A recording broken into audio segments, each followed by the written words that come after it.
Yes, yes. Toko berdikari, yes, yes, yes.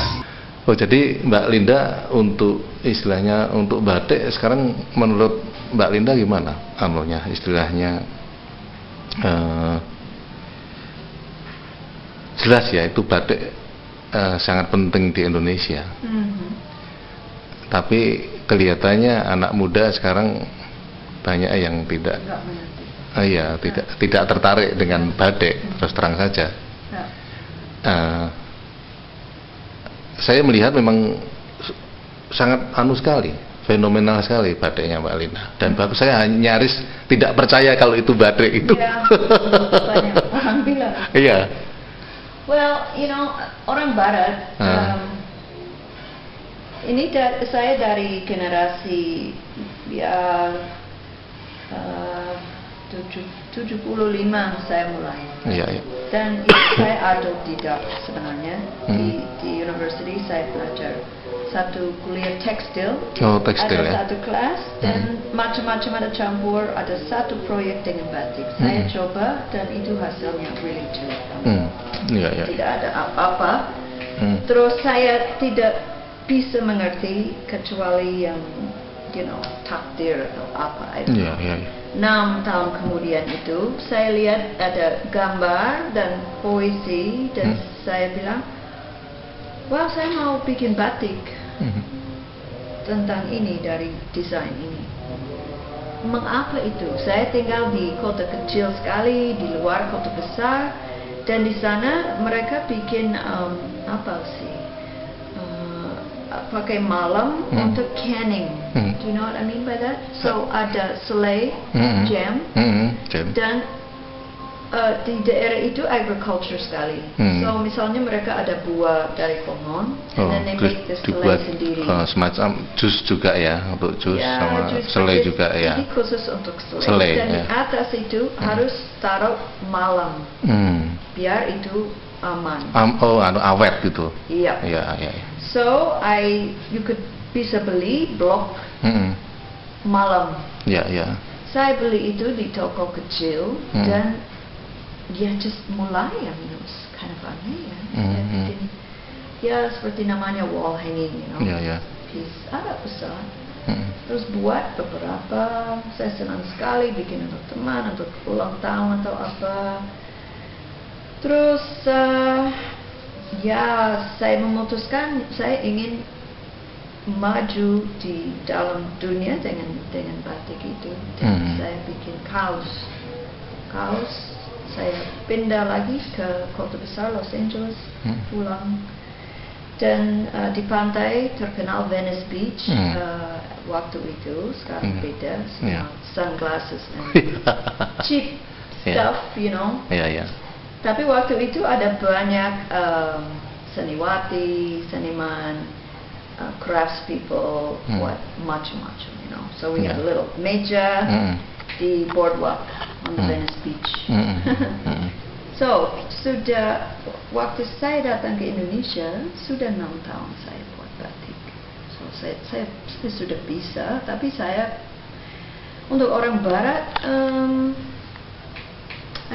saya bisa membuat batik seperti ini sebab tidak ada dasarnya, sebab tidak ada tradisi. Tidak punya beban kultural ya. Ya, saya tidak tahu, tidak ada tradisi yang saya betul. Bawa Harus dengan digendong saya, ya. Harus lepas dari itu, tidak ada. Jadi tidak pernah berpikir tentang parang rusak, tentang belum tahu. So itu teknik, took the teknik dan mengeksplorasi sendiri. So tapi dalam dunia batik di seluruh dunia seluruh banyak teman-teman saya pembatik di Eropa, di Amerika, ada hanya beberapa sedikit sekali membuat seperti ini. It's very very few. So I could say di seluruh dunia ada sedikit sekali membuat batik dengan teknik ini yang detail. Seperti itu. Bahkan nyaris seperti realis kan.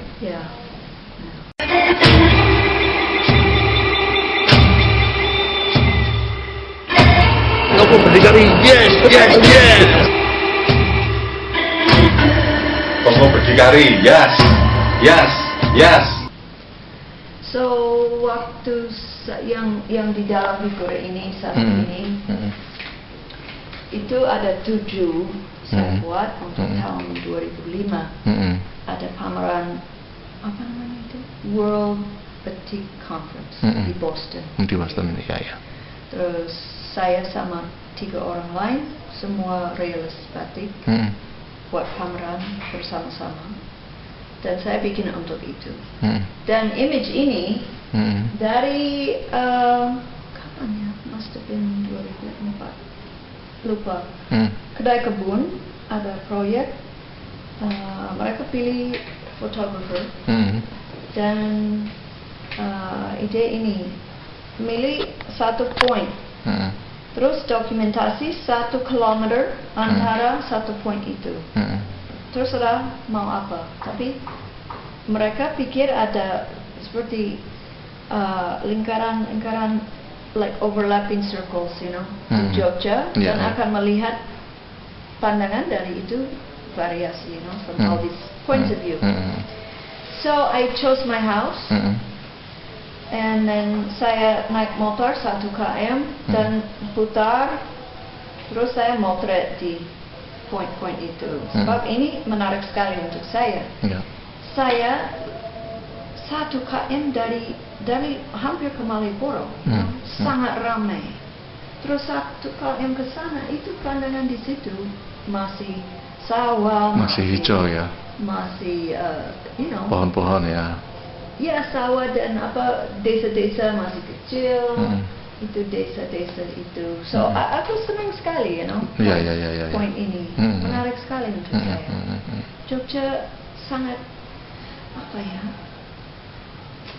Ya mungkin bukan hanya di Jogja, tapi di Indonesia saya melihat kampung-kampung. Biasanya di barat lebih semua rumah misalnya di satu daerah, satu kampung rata-rata sama dengan ekonomi. So semua besar atau mungkin semua miskin atau apa, tapi tidak campur-campur. Di sini campur-campur ya. Antara yang kaya dengan yang miskin yang itu. Besar sekali ya, di sebelah itu like masih sederhana dan gede. I mean, menarik sekali ya. So there's this mixing and campur-campur. I love it, you know. So anyway, saya motret untuk show di Kedai Kebun. Terus saya sudah ada pikiran, ini bagus untuk pameran batik di Boston tahun kemudian. Itu tahun 85 itu ya? Dan waktu saya selesai seri ini dengan 7 ini, aku puas. Tidak mau lagi seperti itu. Oh, kenapa? Ingin berhenti dari itu? Iya. Saya merasa waktu itu saya kira pasti saya tidak pikir saya lama berhenti seperti sekarang. I'm surprised ya. Saya tidak planning itu.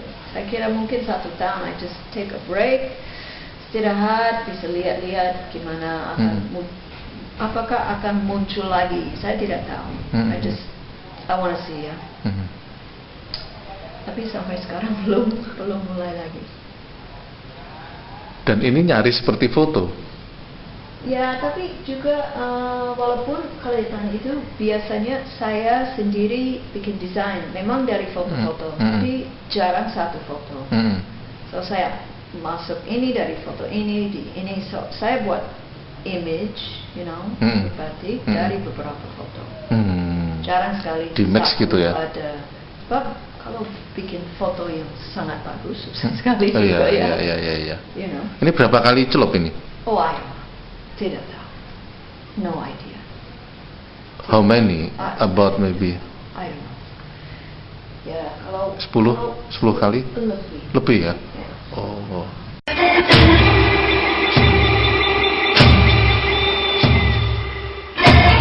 Aku berdikari, yes.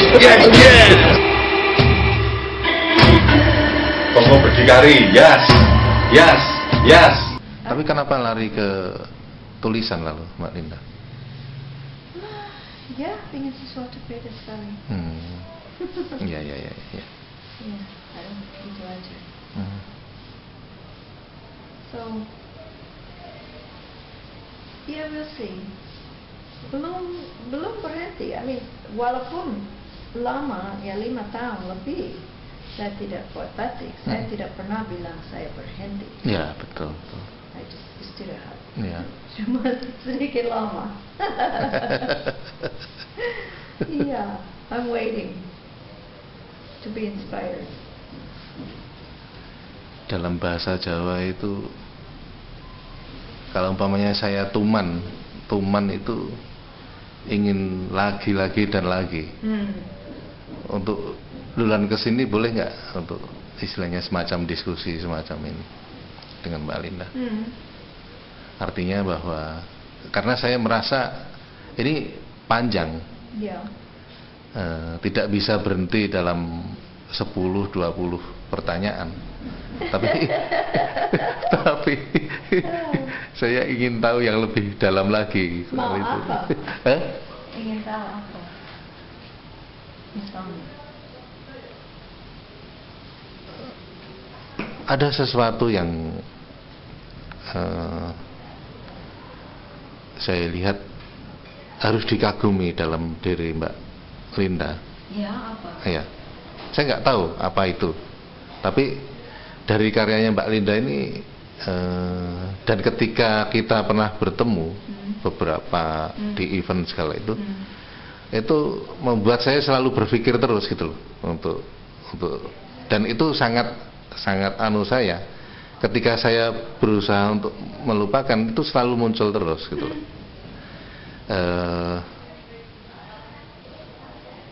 Dan puncaknya mungkin tadi malam saya nggak kuat lagi, saya telepon Mbak Linda untuk ingin ketemu itu, dan istilahnya betul memang yang saya temui ada karya yang sangat bagus sekali. Dan saya herannya kenapa Mbak Linda juga berhenti di sini gitu loh, memutuskan untuk istirahat dulu atau apapun namanya ya. Tapi Mbak Linda tidak ingin membuat yang seperti ini lagi misalnya. Ya, just mau sesuatu baru. Kalau bikin lagi dan belum ada. Ya, sebab proyek itu saya bilang 3 panel yang panjang itu belum selesai. Dan masih mau membuat itu yang total. Tapi saya tidak mau bikin panel yang lain sebab planning 7 panel, so masih ada 4. Terus saya tidak mau bikin itu dengan batik. Terus saya seperti gimana ya? Kalau tidak batik saya apa ya? Dan atau mungkin campur batik sama sesuatu lain atau apa? I mean I don't know. So saya cuman like just taruh itu ke sana dan baru-baru ini seperti ya muncul kembali. Tapi saya lebih baik tidak omong banyak tentang itu ya. Kenapa? Ya, I don't know where you're gonna put this, you know. Oke. No, mungkin ini harus saya tutup. Sure. Oke.